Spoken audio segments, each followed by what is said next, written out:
Hi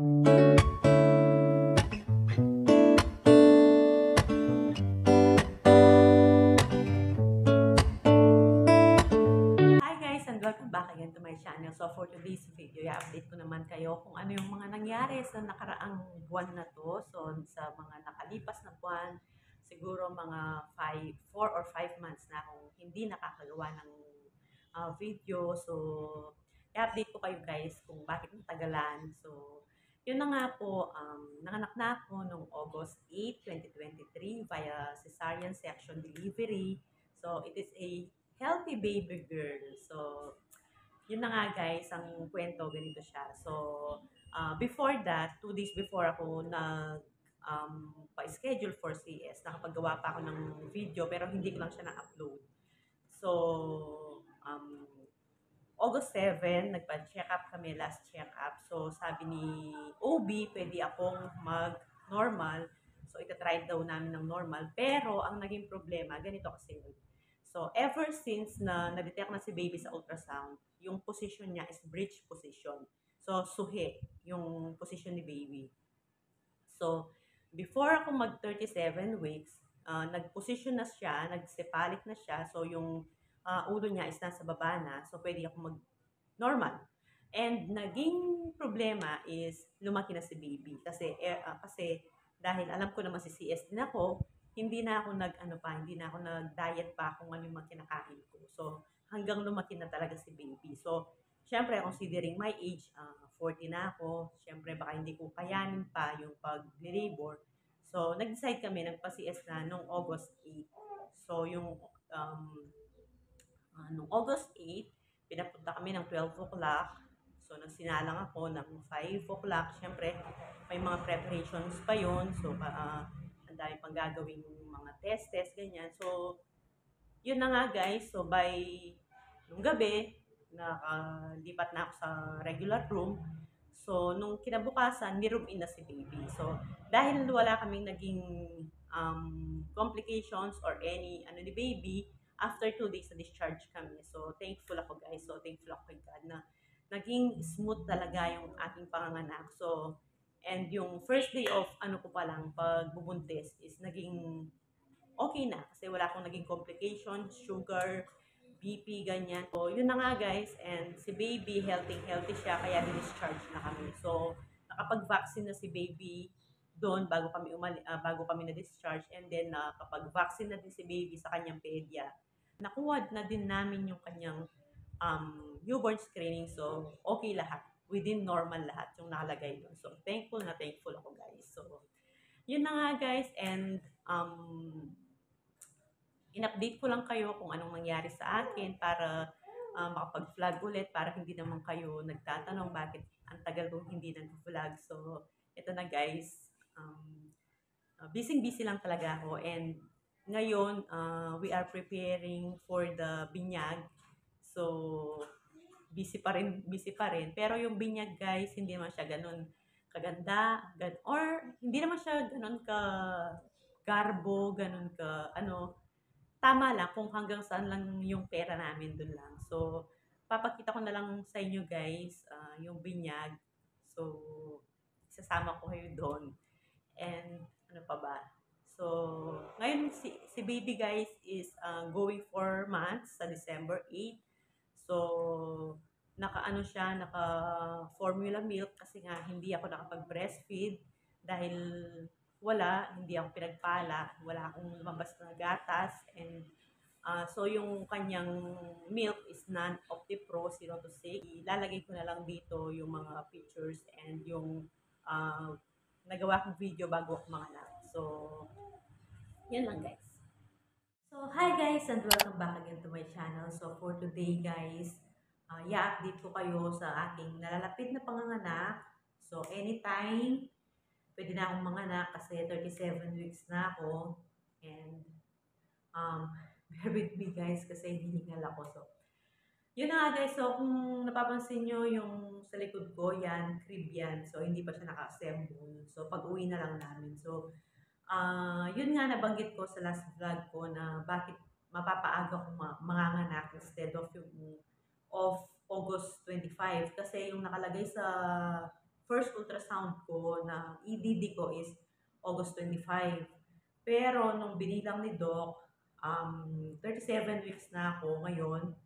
So, anytime, pwede na akong manganak, kaya binigyan na niya ako ng admitting order. So, yun yung ibibigay ko sa ER in case of emergency. Pero, kung hindi pa ako nag-labor hanggang Sunday, babalik pa ako sa kanya for another check-up. Kasi ito naman yung gamit ni baby. Nilagay ko lang siya sa traveling bag kasi hindi siya magkakasya dun sa binili kong diaper bag ni baby. Kaya nilagay ko siya dito kasi yung mga documents nandito rin. So, ito muna guys, papakita ko. So, ito yung aking admitting order para in case of emergency, bibigay lang to sa ER.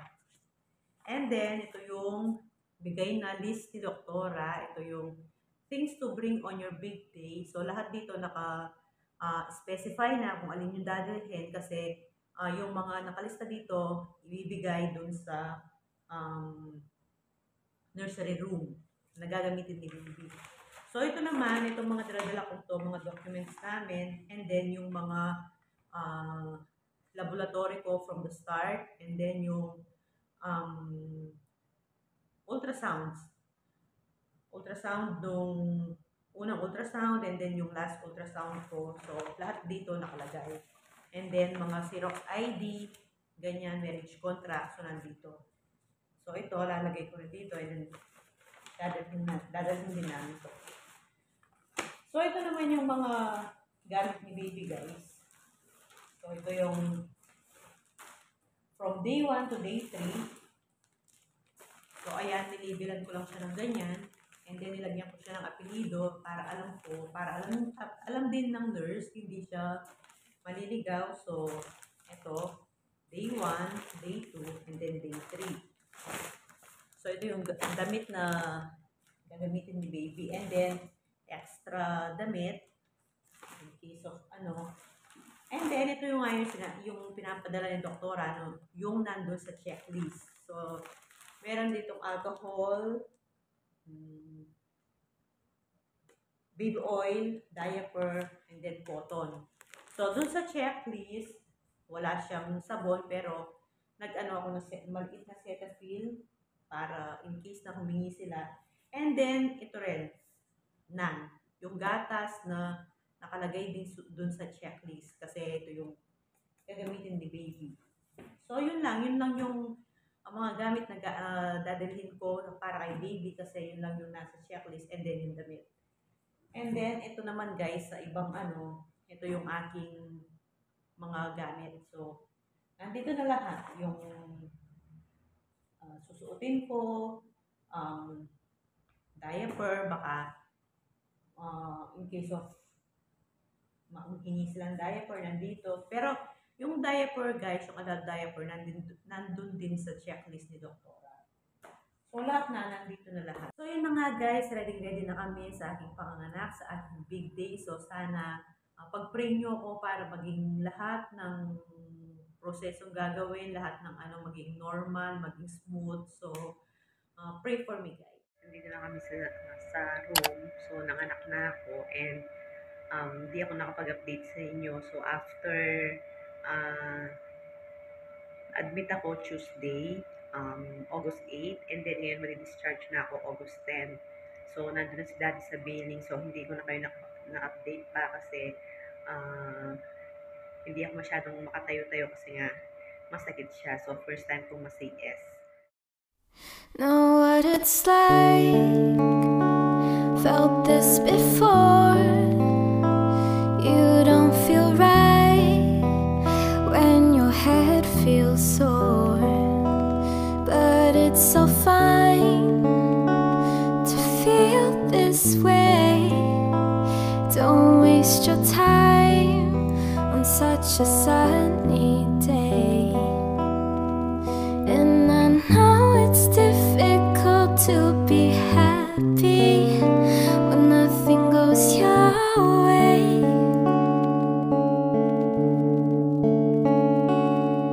And I know it seems as if there's no escape. It's only for today.